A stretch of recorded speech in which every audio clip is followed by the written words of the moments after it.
Hey, it's Alan, and I just wanted to let you know that you can now listen to the ongoing history of new music early and ad-free on Amazon Music, included with Prime.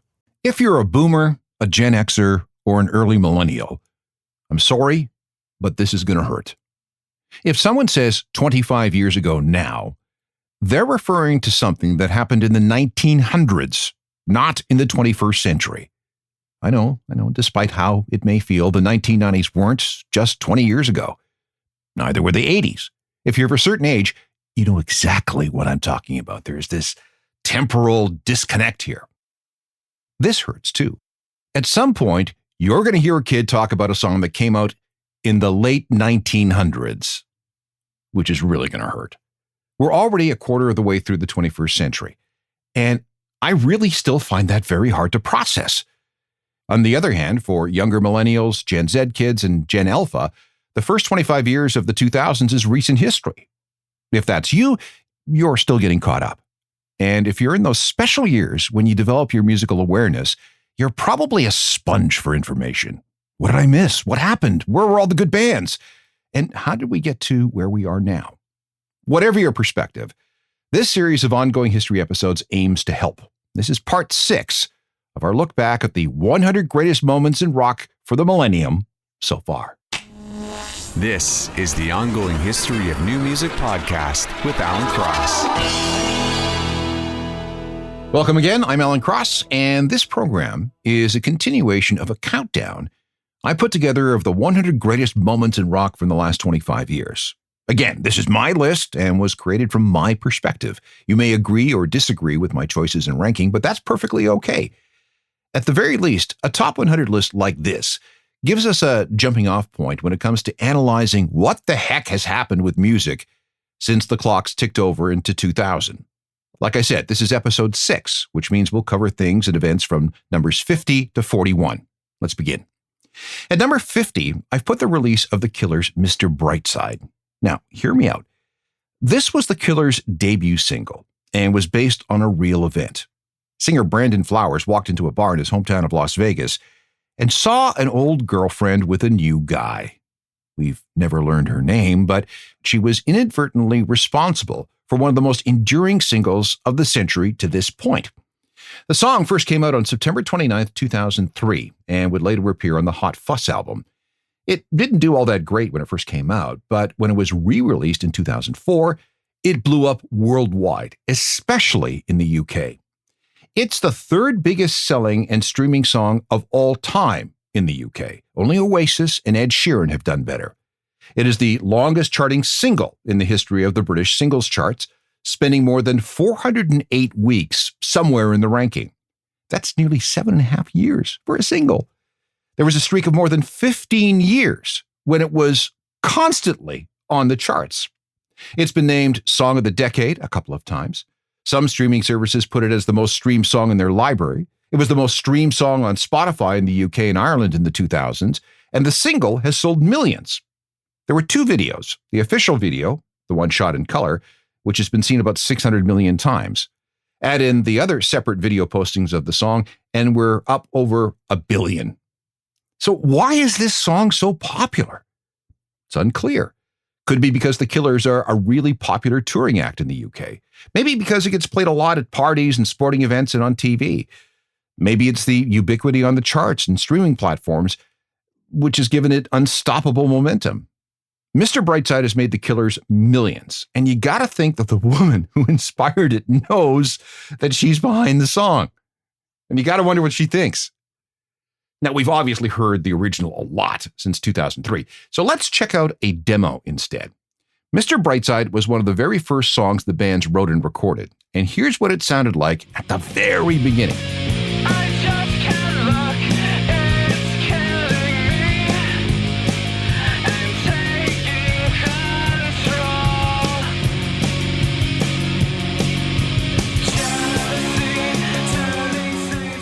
A demo of Mr. Brightside from The Killers. That song went on to become one of the biggest rock songs of the millennium so far. And here's a wild fact. It never, ever, ever, ever reached number 1 on many of the major singles charts. Never. At number 49, it's the horrible collapse of Radiohead's stage at Downsview Park in Toronto. This happened on Saturday, June 16th, 2012. It happened in the middle of a string of stage collapses around the world.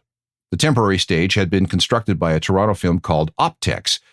The math said that the structure should be able to hold 7,700 kilograms, enough to hold all the gear and to allow for any slight momentum of that hanging equipment caused by wind.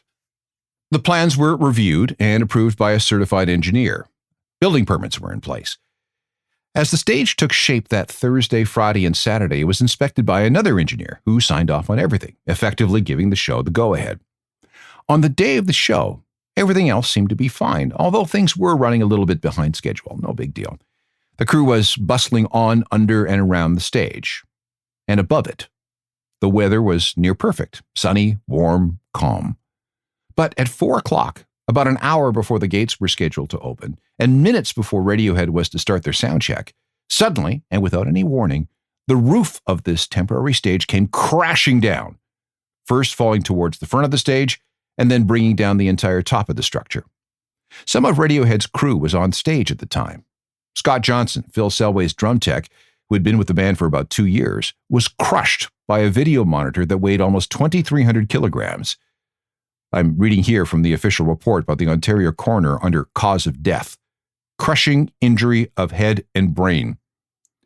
3 other crew members were also hurt, one seriously. Everybody was obviously horrified, and the concert, of course, was canceled. What followed next was a comedy of errors with inquests, lawsuits, court cases, delays, dismissals, and more. It took until late 2020 to sort things out. I devote an entire episode to the Radiohead stage collapse with my other podcast, Uncharted: Crime and Mayhem in the Music Industry. It is an insane and crazy story. If there is a silver lining to all this, it's that this tragedy set new safety standards for the construction of temporary stages for concerts. But in the end, many believe that justice was not properly served.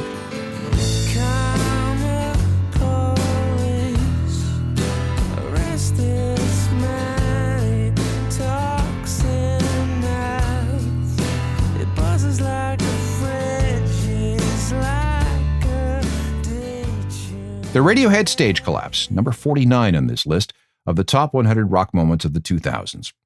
Item 48 is the rise of bots when it comes to snatching up concert tickets. And this story begins with a guy named Ken Lowson, who had a company called Wise Guy. Yeah, Wise Guy specialized in scalping tickets. At first, they did it the old-fashioned way, securing physical tickets through a variety of means and then selling those. But as the 1990s turned into the 2000s, ticketing increasingly became computerized and online. If Lowson wanted his business to continue, he had to figure something out.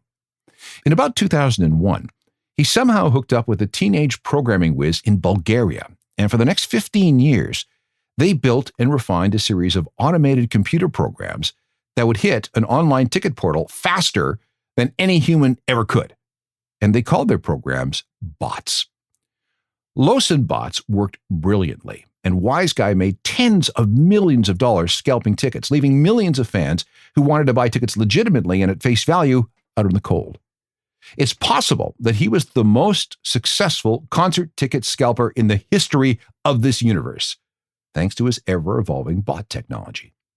Wise Guy was eventually raided in 2009, and Lowson was sentenced to some probationary time. Last I heard, his new business helps fans through the minefield involved in buying a concert ticket. But the damage is permanent. Ticket buying bots continue to get faster and better at evading whatever safeguards are put in place. They scrape prices, check on inventory, and sell and resell tickets at incredible speeds. And there are thousands of bots making thousands of transactions every second. They can whip through the purchasing procedure far, far faster than humans. Some will even list tickets for resale the nanosecond they get tickets in their cart. This explains why it's so hard for fans to legitimately get tickets. Remember the Taylor Swift ticket fiasco in November 2022? Not only did millions of fans simultaneously try to get tickets to 52 stadium shows, millions of bots did too. And guess who won? Yeah, the bots. A variety of laws have been passed in countries around the world to stop this, but bot technology keeps getting better and better and better. It's also estimated that bots are responsible for at least 40% of all the traffic going to a place like Ticketmaster. I've seen situations where 96% of the traffic to a site selling tickets to a hot show is made up of bots. And it's not just corporate ticket resellers that are doing this. A quick web search will find programs that you can buy for less than $100. You can get your own bot. Or with a little Python coding, you could build your own. In theory, buying a concert ticket should be easy. But thanks to bots, it's anything but. Now, back to Ken Lawson. His biggest score was U2's Vertigo tour, where he managed to rack up a profit of $2.3 million by elbowing aside real humans with his bots.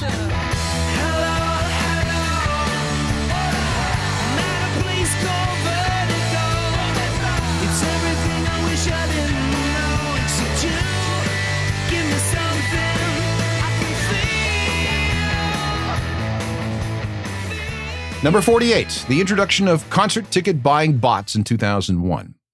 For item 47, I've got the death of Lane Staley, the doom singer for Alice in Chains. He started shooting heroin in the early 1990s, and despite several attempts at rehab, nothing stuck. Kurt Cobain's death in 1994 scared him at first, but he soon went back to his old ways. When his girlfriend died of an overdose in 1996, he pretty much lost the will to live. His drug hell got worse and worse. He couldn't tour or record with Alice in Chains. He lived a hermetic existence in a condo, painting and playing video games and doing drugs. His arms became covered with sores and threatened to become gangrenous. His teeth rotted out. His weight fell to about 100 pounds because all he could keep down were protein drinks. On Thursday, April 4th, 2002, former bandmate Mike Starr went for a visit. Mike was shocked at how bad Lane looked. "Dude, you gotta call 911, he said. But Lane refused. The subject was dropped, and Mike eventually stormed out, angry and discouraged and sad with Lane, saying, "Not like this. Don't leave like this." It looks like he was the last guy to see Lane alive. On April 17th, 2002, Lane's mother went to the condo. She knocked on the door, stepping over a pile of mail outside the door that hadn't been picked up for, what looked like a couple of weeks. And no one answered. Same thing with a subsequent phone call. Then, 2 days later, April 19th, the accountants who looked after Lane's money contacted Alice in Chains' former manager, Susan Silver, saying that no money had been withdrawn from his bank account for 2 weeks. Lane's mom went back to the condo and heard Lane's usually quiet cat, Sadie, meowing a lot. And that's when she called 911. Cops responded, and when they broke in, they found Lane's body with drug paraphernalia scattered everywhere. The autopsy determined that he'd been dead for about 2 weeks, probably dying on Friday, April 5th, the day after Mike Starr's visit. That's also the anniversary date of Kurt Cobain's death in 1994.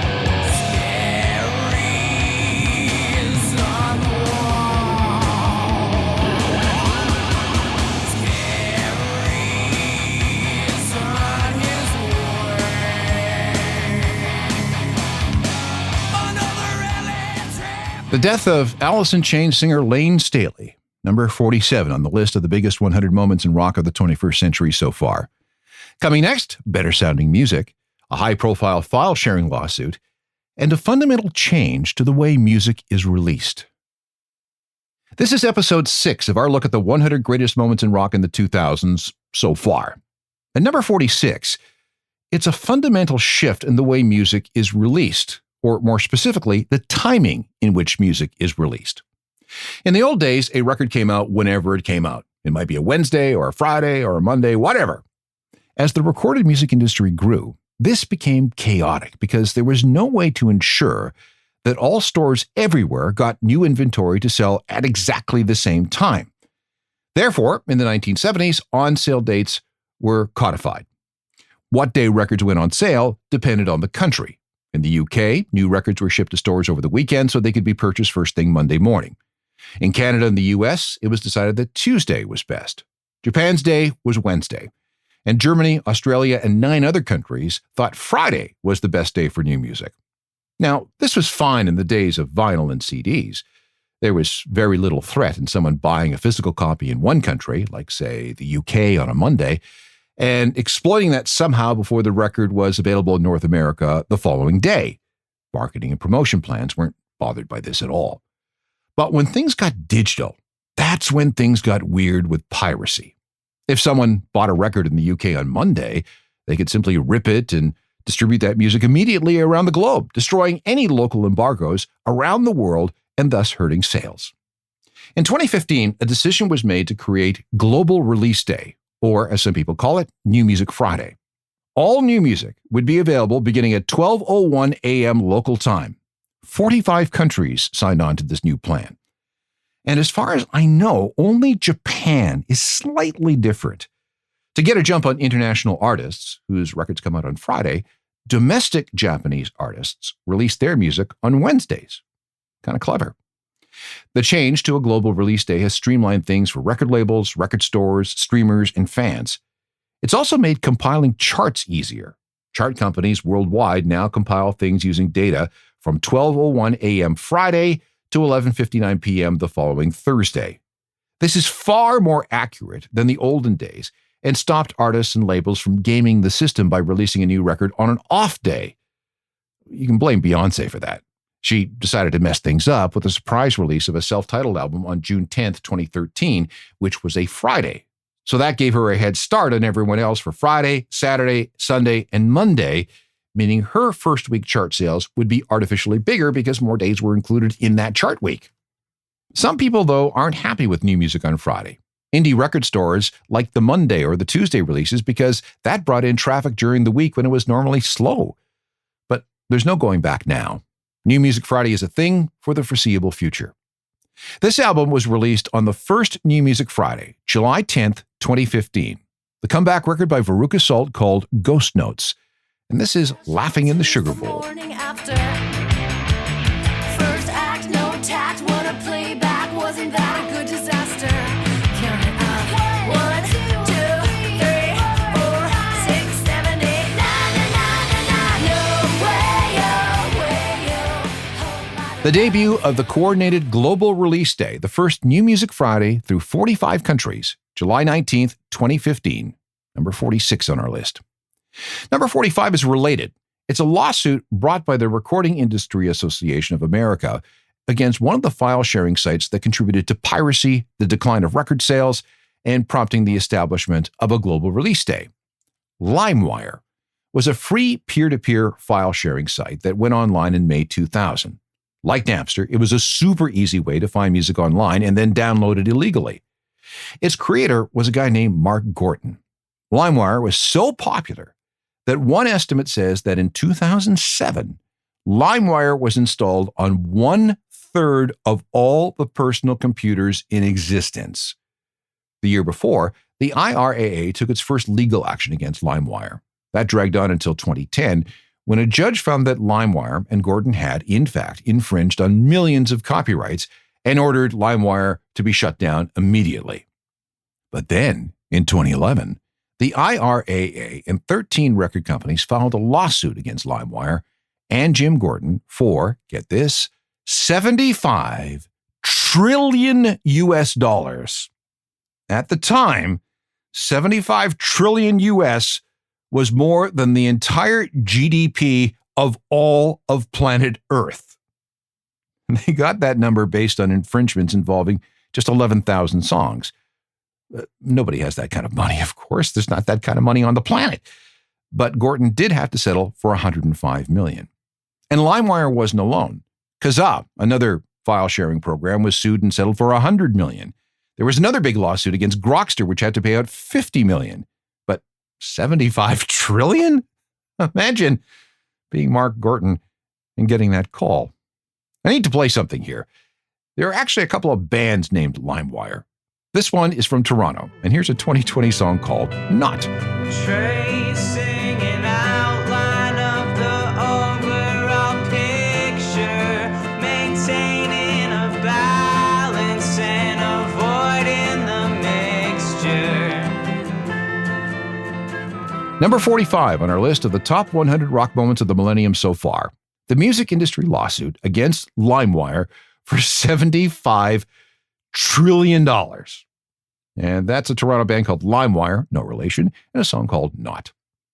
Next at number 44 is the slow return of proper high-quality, high-fidelity music. If you are of a certain vintage, you probably spent a significant amount of money on stereo gear for your home and car.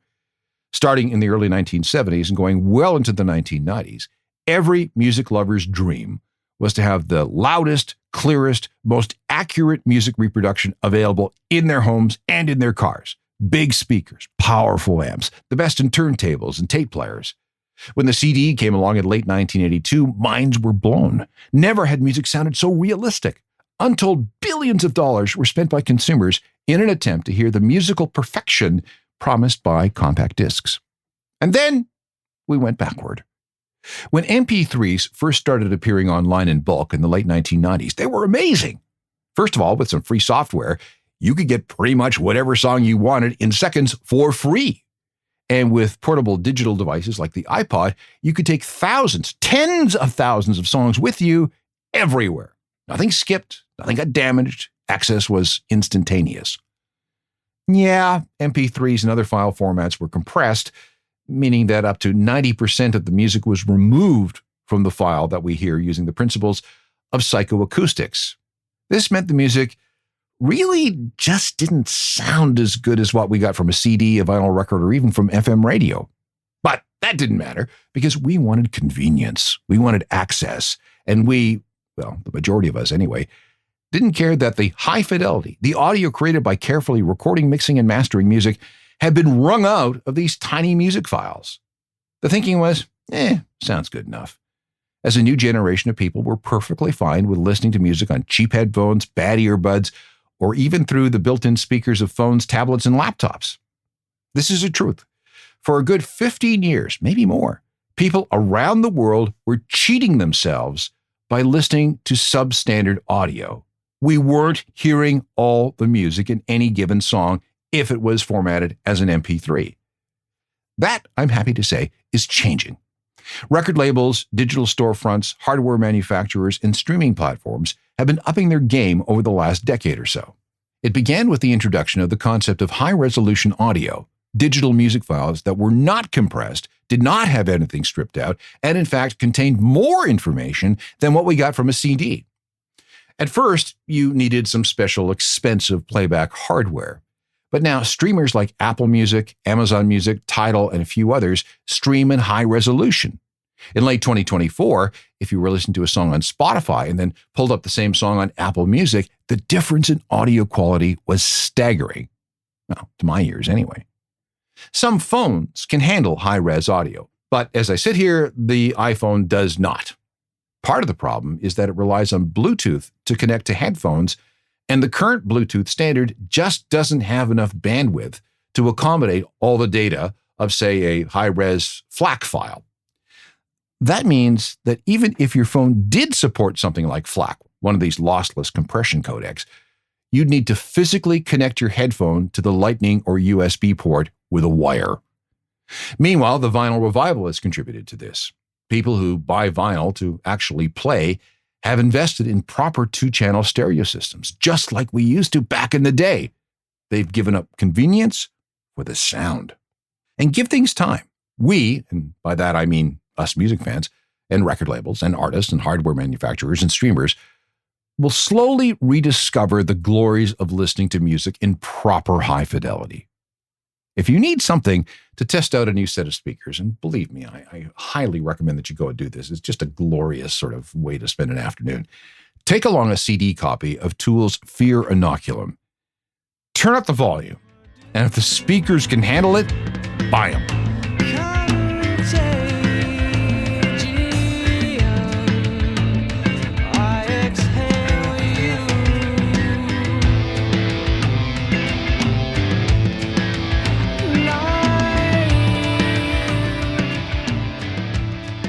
That's a sample of the title track of Fear Inoculum, the exquisitely recorded 2019 album from Tool. It's really hard to appreciate the intricacies of that recording over the radio or on a podcast, but trust me, it's amazing. For item 43 on this list, I'm going to drop in a rise in two-piece bands. In the old days, tradition said that a rock band must include at least three members, usually guitar, bass, and drums, with one or more members doubling up on vocals. But thanks to new technology like samplers and pedals and guitar effects, it's been possible to bring that number down to just 2. And when I say that, I mean that all the music on stage is performed by just 2 people. The first 2-piece band I remember encountering was Suicide. They plied around New York City in the early 1970s, and their approach back then was really, really rare. And then a band from Kingston, Ontario called the Inbreds showed up starting at about, I think it was 1992. The next one I remember is Chicago's Local H a few years later. But rock duos of this sort were still a rarity. That all began to change in the early 2000s, because that's when the White Stripes started hitting the big time. And, interestingly enough, a lot of this new generation were Canadian. Black Pistol Fire, Death from Above 1979, Japan Droids, the Pac-AD, USS, Duotang, the Bluestones. But we also saw the appearance of 21 Pilots, the Black Keys, Dresden Dolls, the Kills, Sleaford Mods, the Ravionettes, and a load more. I find this new style fascinating largely because I love how 2 people can make such a racket on stage equal to that of a band that would have been once had to be much larger. Right, Royal Blood? I let it go, 'cause I won't see you later when we're not allowed to talk it out. I said I'd go, put myself on show, but I'm still trying to figure it out. I blow my shoe, take the plan on you. England's Royal Blood, representing a new breed of 2-piece rock bands that has really flourished in the 21st century. 2 more items to go on this episode. One involves a horrific fire at a gig, and the other was the sudden death of one of alt-rock's most popular people. This is part 6 of a run through the 100 most important things, people, and events in rock so far this century. And at number 42, I have the Station nightclub fire. This happened on February 20th, 2003. That's the night Great White was booked in to play the 450-ish capacity club in West Warwick, Long Island. Something went terribly wrong with the pyro display that started their set. Some high-powered sparklers ignited some flammable foam insulation on the walls and ceiling of the club. Within 6 minutes, the entire building was burning. 6 minutes. 230 people were injured and 100 died, including Great White guitarist Ty Longley and a local radio DJ who was emceeing the show. Here's audio from that night. You can hear the gerbs, the sparkler machines, going off, followed by the band's reaction, the fire alarm, and the panic.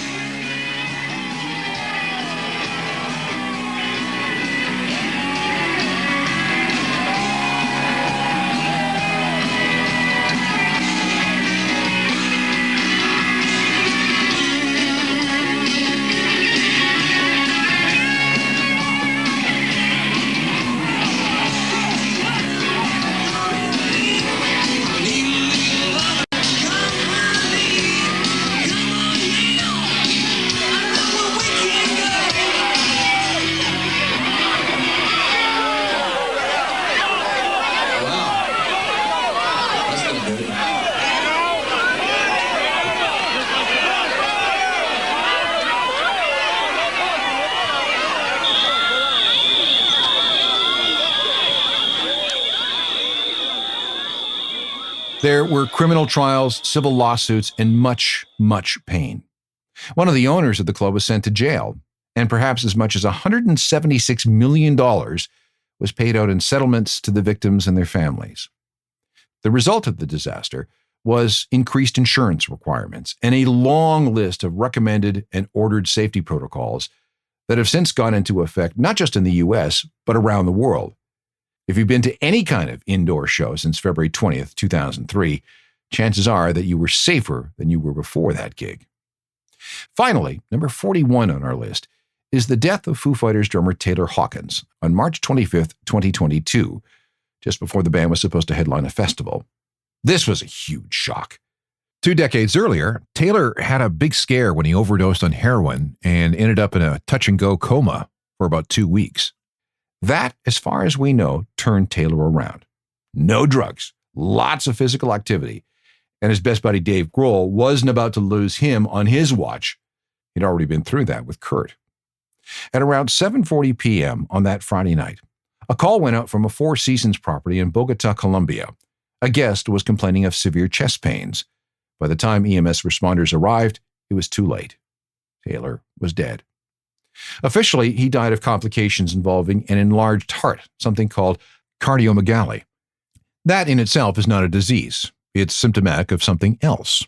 Taylor and his doctors knew that his heart was extra big, 600 grams versus the normal 300, but it had been that way for years. And it was attributed to all the surfing and biking and, of course, hard drumming that he'd been doing all his life. That's physical activity, makes your heart bigger. Other than that, though, we know almost nothing about why Taylor Hawkins died. The news blackout imposed by the band and their management was airtight.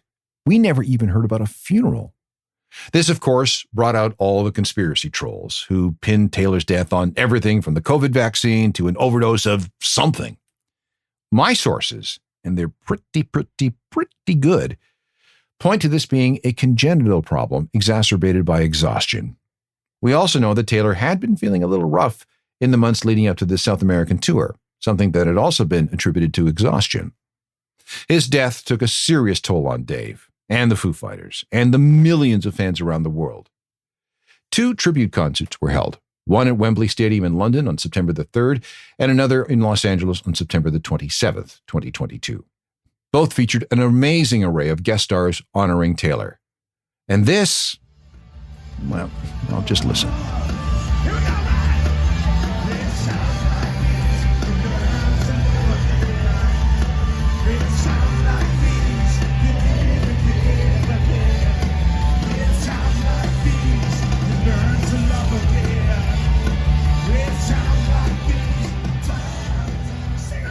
Let's recap part 6 of the top 100 moments in rock so far this millennium.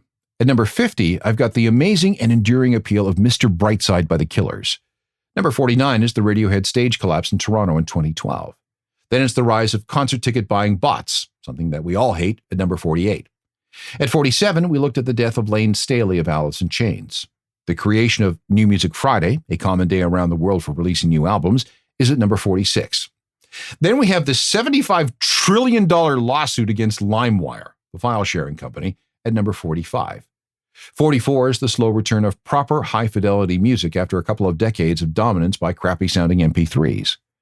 I slotted the phenomenon of two-piece bands at 43, the deadly station nightclub fire at 42, and at 41, the sudden death of Taylor Hawkins. On episode 7, we'll look at artificial intelligence, the return of a major music festival, movies, a big reunion, a big breakup, and battling a dangerous infectious disease with a concert. If you missed the first 5 chapters of this series, they're all available as free podcasts. Download them anywhere you'd like. Meanwhile, you might also be interested in my other podcast, Uncharted, Crime and Mayhem in the Music Industry. If it has to do with true crime set in the world of music, I cover it. More information can always be found on my website, ajournalofmusicalthings.com, and it comes with a free daily newsletter that you should get. We can meet up on any of the social media platforms, and if you have any comments or questions, drop me a line through alan@alancross.ca. See you next time for part 7 of the 100 greatest rock moments of the millennium so far. Technical productions by Rob Johnston. I'm Alan Cross.